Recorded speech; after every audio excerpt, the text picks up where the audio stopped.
ako ng malunggay tea. Ito siya.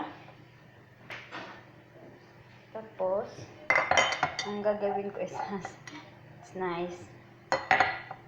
May glass.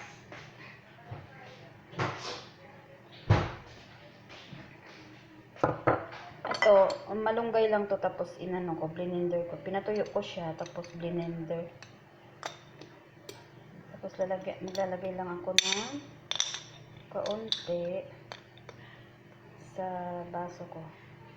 Tapos,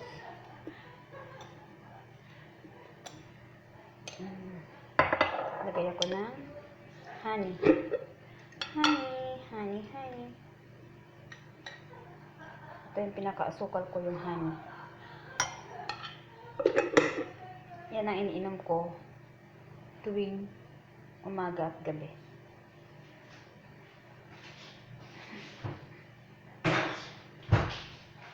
Malaki na itulong sa akin.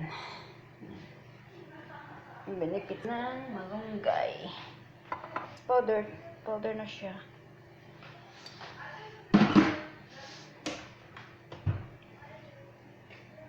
Tapos, wait ko na lang mainit na tubig. Lalagyan ko lang siya ng mainit na tubig. This is my glass. Ito yung tatlong anak ko. It's nice. So, waiting for the hot water.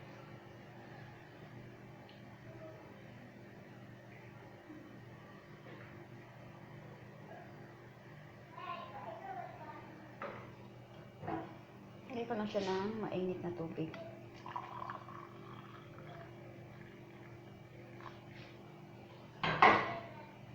Tapos, mix ko lang siya. Yan na, iinumin ko na siya. Malaking may tulong na marami daw kasing benefits tong malunggay tea.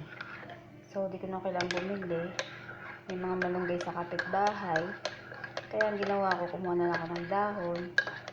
Pinatuyo ko siya, tapos blender ko siya. Tapos lagyan ko na lang siya ng mainit ng tubig. Ito na siya. Ito na yung malunggay tea.